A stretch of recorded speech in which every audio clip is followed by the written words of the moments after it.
some time by doing just that, 2.4 ahead. Well, the French, another team that have started very well. They've got Fourcade, who is the #1 in the world, Alexis Boeuf, who's #3 in the World Cup standings at the moment, Denek Vitek, who's been seems to have been on the World Cup almost as long as Thomas Sikora, but still relatively young. Sikora retiring at the end of last year, of course, Brill's teammate. That's Goranichev with some good shooting.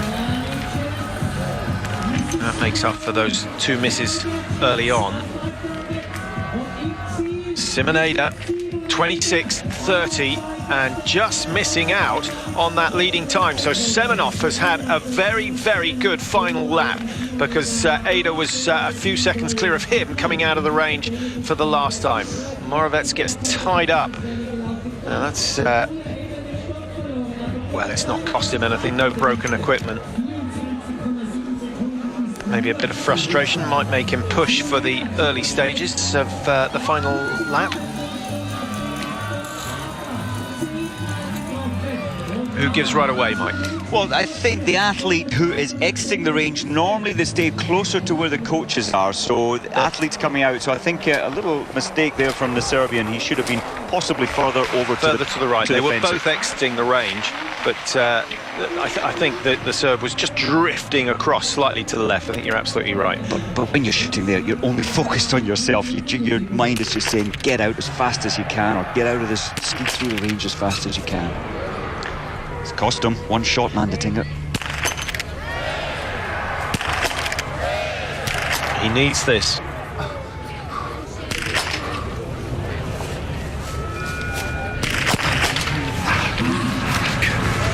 Well, that's frustrating. A fantastic position, 55 seconds clear when he came into the range, and now with 2 penalties to pay, that's an extra 300 metres, roughly 45 seconds on the penalty loop.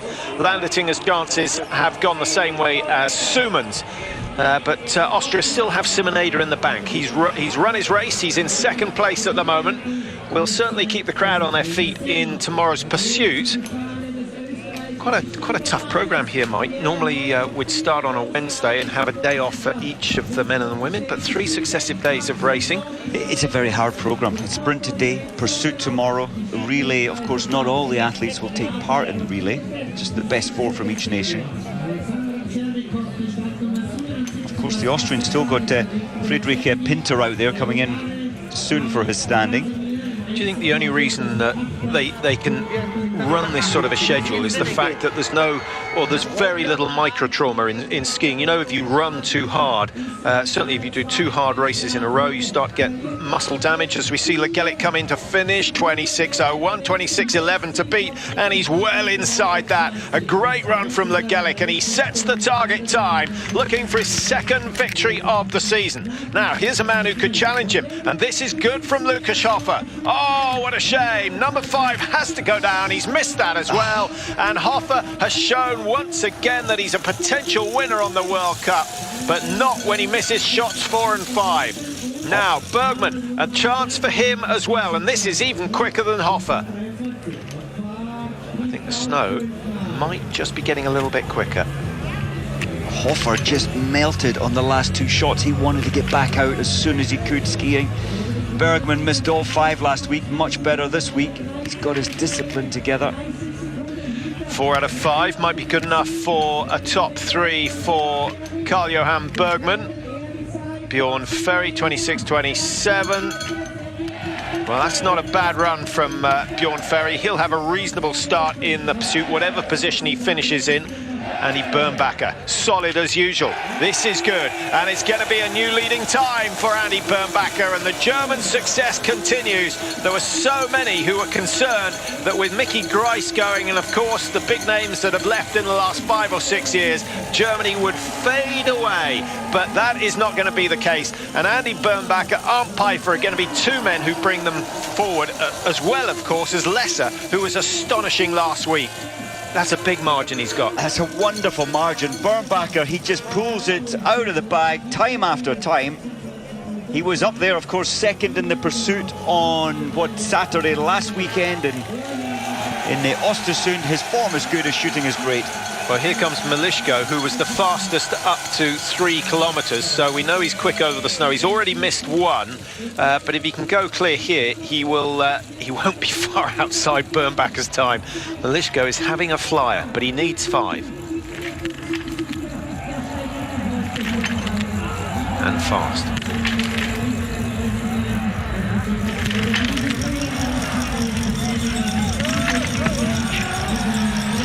He'll be a threat in the pursuit, but he will not win today with those 2 mistakes. Here comes Arndt Pfeiffer, 26.05, well out of reach, 39.6 seconds behind with just 1 miss. So he's lost some 17, 18 seconds to the best ski time.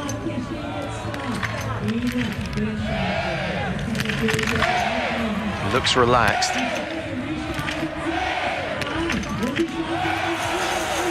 Brilliant. I thought he would have to shoot fast. This is a new day for Foucault. He never normally starts this far back, and it's a lot of time to fill since the first athlete started. How will it affect his performance? Yeah, Foucault, I think, has been looking at the wind forecast, but it's going to be an interesting psychological test for him, Mike, isn't it? Because he's seen so many good performances already that now he's absolutely certain he has to shoot 9.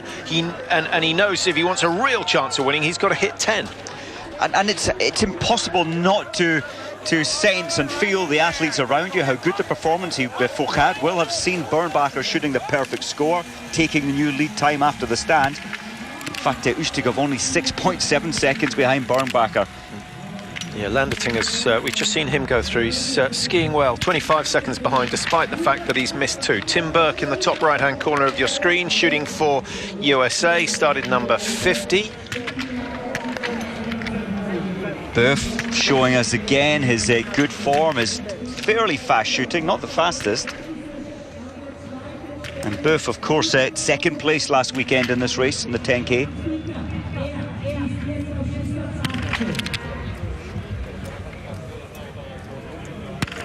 And while all this is going on, perhaps the 2 biggest names in biathlon are still waiting to start. Bjorndalen and Svensson won't be long now. Bjørntegård of Norway has just got underway, started number 85. A reminder, Bjorndalen goes 91, Svensson goes number 98. So just over 5 minutes before Emil Hegler Svensson gets his race started. Andy Bernbacher is going to take the lead away from the Canadian Legelic, and he does so convincingly. Well, that's very, very strong, and Bergman slotting into second place as well with a time of 21.19. And Bernbacher started 30 seconds ahead of... in fact, Bergman started 30 seconds ahead of Bernbacher, so Bernbacher's done exceptionally well to gain that time. Bernbacher's going to put a new finish time at about 25.30. This could set a new lead time. It could have done. Well, not now. Unusual to still be aiming at the left-hand target, Mike. Surprised he didn't flow through from target to target. Beatrix maybe showing his lack of international coping with pressure, if you like. He knew for a fact for 5 there he could have taken the lead. Great to see Vitek up there today so far. It's good, big improvement from last weekend. Zdeněk Vitek only 12 seconds away, is brilliant. What about Martin Fourcade? He started well, 2:43, going through the 1.2 kilometre stage. No need to worry too much about that deficit. He'll make that up later on. He's perhaps the strongest finisher on the tour at the moment. Svensson looked a little tired up in Sweden in the pursuit, Mike. Fourcade looked just as he did in Ruhpolding, where no one could match him on that last lap. I think I agree. Svensson in the home straight in the pursuit, he was lining up to move into 3rd place, and well, he only got a 5th. He couldn't find that little injection of pace to take 2 athletes in the home straight. Fourcade, it started well, but 3 seconds, 3.5 off the pace to this point. Uystegov just moving into second. some 9 seconds up on Karl-Johan Bergman, so he's got quite a good cushion between himself and third place. Here we go with Ole Einar Bjorndalen. Is this going to be his day for the season? Remember, he did get a win last year, so he's still there. Lots of changes for Bjorndalen over the summer, and everyone interested to see how he gets on. How were you impressed with Sweden? I was. I think he's back, and I think he has a very good chance of a top 5 today.